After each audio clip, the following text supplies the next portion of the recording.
Ok, une fois de plus, ne vous fatiguez pas parce que nous sommes déjà à la fin de notre cours, mais nous sommes en train d'étudier. Après ça, on va dire au revoir à la première partie. Ok? Là, on va maintenant voir donc on va poser des questions avec, un verbe, je prie, le verbe, verbe avoir, d'où, avant de voir avoir, on va d'abord chercher à voir, euh, to do. Je vais vous expliquer le pourquoi. Ok? Poser des questions avec faire, présent, passé, futur. Donc, le présent, avec le verbe faire. Pour le verbe faire, d'abord, c'est celui d'abord qu'on va utiliser dans la plupart des cas des verbes. Dans la plupart, la majorité des verbes, on va utiliser to do parce que c'est les to do qui vont maintenant donner donc un sens négatif et un sens interrogatif à plusieurs verbes. À plusieurs verbes, notamment comme to go, ok, to speak, to say, ok, to tell. Dans la plupart des cas, c'est to do. Même have aussi. Pour exprimer la négation, on utilise do. Pour exprimer la forme interrogative, on utilise aussi do. Alors, on va d'abord voir ceci. Et quand on voit dans les verbes avoir. Quand on voit les verbes avoir, donc c'est-à-dire la même façon qu'on va procéder avec avoir, c'est la même façon qu'on va procéder avec la plupart des verbes qui ne sont pas donc à inverser juste le sujet et la base. Ok? Le sujet est la base. Alors, on commence avec les présents. Donc, comme on connaît déjà conjugué, I do, you do, he does, she does, it does, we do, you do, they do. Ok, what do you do? Donc, c'est-à-dire, ici, on n'inverse pas, mais ici, on ajoute l'auxiliaire do avant le sujet. Donc, c'est-à-dire, on utilise donc, avant le pronom personnel ici, donc, on l'appelle souvent comme ceci. Ici, you, donc, on utilise do. Les premiers do ici, c'est pour donner juste un sens interrogatif, mais les deuxièmes do, c'est pour donc l'action, c'est celui qui mène l'action.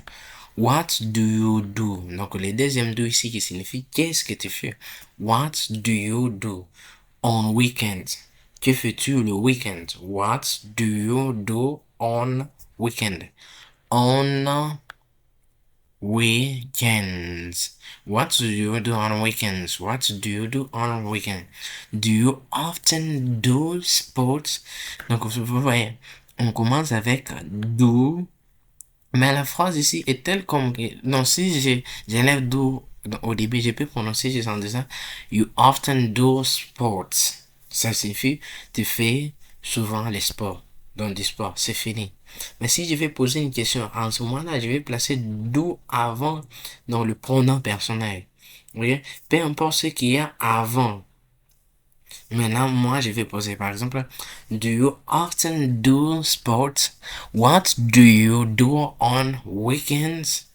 What do you do on weekends? Okay, what does your company do? What does your company do? What does your company do? Avec does or does, donc ceci signifie quand donc on prend does lorsque donc le nom est à la troisième personne du singulier compagnie. Donc si c'était plusieurs compagnies, je pourrais dire what do your company do? Ok? What do your companies do? Mais comme c'est juste une compagnie, on dit what does your company do? Donc, qui fait ton entreprise? What does your company do? What does your company do? What does your company do?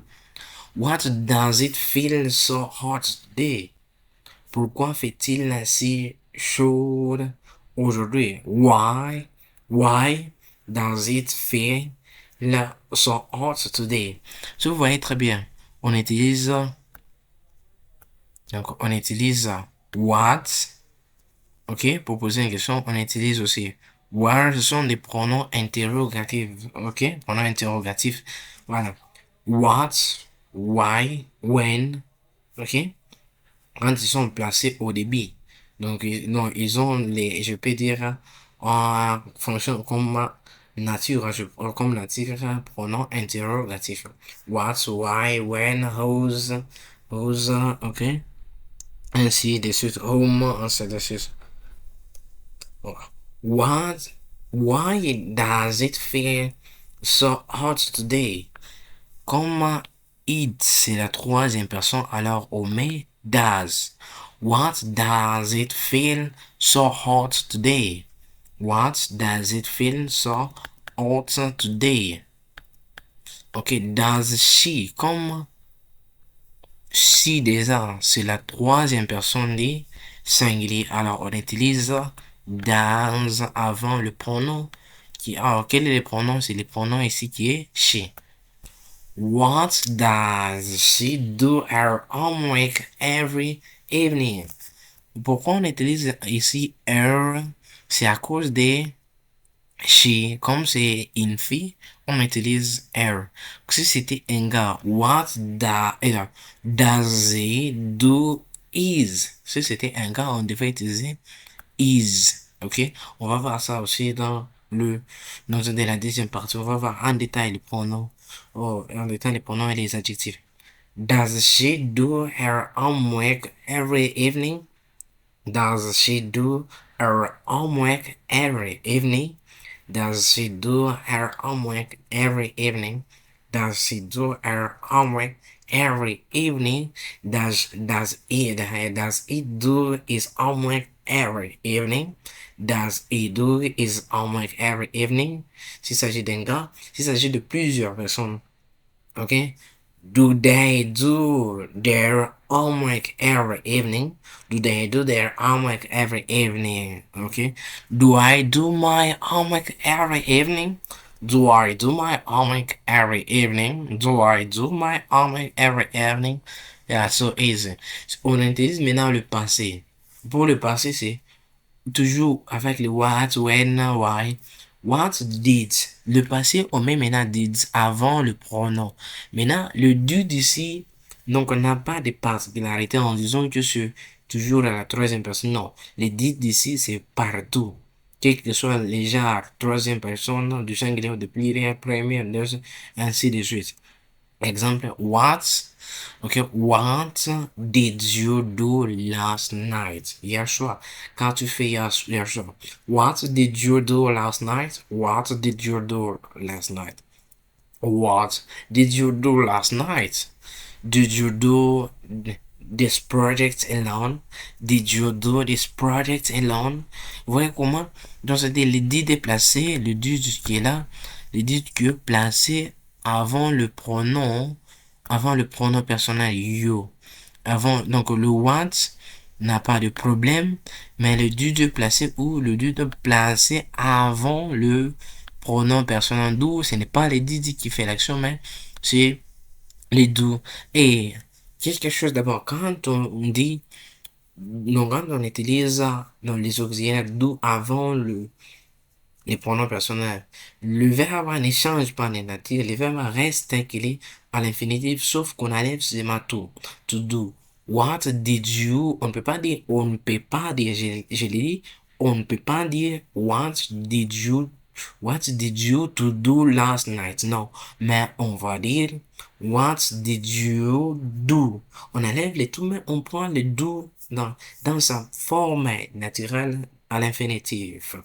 What did you do last night? What did you do last night? Did you do this project alone? Donc, tu as fait ce projet seul? As-tu fait ce projet seul? Did he do his packing this morning? Il a fait ses valises ce matin? Did he do his packing this morning? Did he do his packing this morning? Did he do his packing this morning? Did he do his packing this morning? Did he do his packing this morning? Did he do his packing this morning? No, he did not do his packing this morning. C'est trop simple, hein? Trop simple. Did you do any digital marketing? Did you do any digital marketing? Did you do any digital marketing? Did you do? What did they do during the holidays? What did they do during the holiday? What did they do during the holiday? What did they do during holidays? What did... Donc, comme je vous l'ai toujours dit, la prononciation est entre les crochets. What did they do during holidays? What did they do during holidays? Et le futur, c'est presque comme les autres, pour les autres future tense, ok? Future tense. What will you do tomorrow? Et pour le futur, donc l'auxiliaire do est remplacé toujours par l'auxiliaire will ou le futur. Donc on utilise souvent dans la plupart, dans la majorité, je peux dire en général, will. Et si on ne peut pas dire what will you do tomorrow? Non, on va dire what will. C'est comme la si on dit what do you do tomorrow? What do you do tomorrow? Qu'est-ce que tu fais demain? What did you do yesterday? Qu'est-ce que tu as fait hier? What will you do tomorrow? What will you do tomorrow? Ça signifie que feras-tu demain? What will you do tomorrow? Que feras-tu demain? Will you do a test this week? Tu feras un test cette semaine? Will you do a test this week? C'est pareil. Will là est placé devant. Donc, je peux dire devant est placé avant. Will est placé avant. Donc, c'est quand je parle de avant, prénom de gauche, droite, pas de droite, gauche. Gauche, droite. Donc, will est placé avant le pronom personnel. Comme on écrit de gauche vers droite, donc on va dire avant en partant de gauche vers droite. When will est placé quoi? Est placé avant we. When will we do the meeting? Quand ferons-nous la réunion? When will we do the meeting? When will we do the meeting? Quand ferons-nous la réunion? Donc, will est placé comment? Hein? Avant. Will est placé avant quoi? Avant le pronom personnel qui est oui. Comme do qui est placé avant le pronom personnel. Donc, ça donne déjà un sens interrogatif, et comme aussi d'idée placée avant un pronom, ça donne aussi un sens interrogatif. Donc là, on termine et on va voir maintenant comment poser nos questions avec avoir.